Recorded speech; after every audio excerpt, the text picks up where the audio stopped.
Once upon a time, in the land of England, there lived a small group of people called Pilgrims. The Pilgrims were unhappy because the King of England would not let them worship God in their own way. So the Pilgrims packed up their belongings and said a tearful goodbye to their homes and their friends and the world they knew.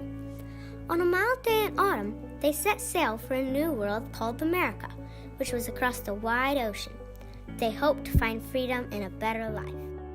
More than 100 people squeezed into a small wooden sailing ship called the Mayflower.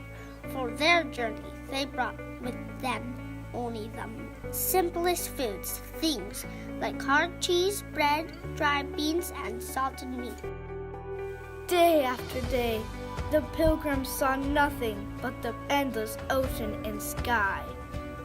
On and on they sailed through calm days and stormy ones, until after 66 days at sea, they heard the words they have been dreaming of for so long. Land ho! The Pilgrims rowed ashore to explore this wild land so full of mystery and promise. The men were armed with guns. They had heard America was full of fierce animals and savage Indians. Near a deep harbor, they would make their home. They called it Plymouth. While some stood guard against the Indians, the others began to build houses. The first was long and low and very plain. They called it the common house, for they would all share it. As each day grew a little colder and a little darker, they worked quickly. Winter was coming. And what a terrible winter it was! The Pilgrims were not used to such dramatic climates. Many became sick and died. By the time spring came, there were only 50 Pilgrims alive, and they were mostly children. What would they do if Indians attacked? Surely they would be too weak to fight back. Then one day an Indian did come.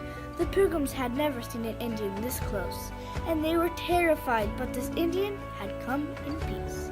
His name was Samoset.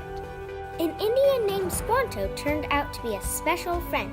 He taught the Pilgrims important skills needed to survive in this new land: hunting, fishing, foraging, and planting. All that first summer, in the New World, the Pilgrims fished and hunted and tended their crops. The children worked and explored and played with their few simple toys.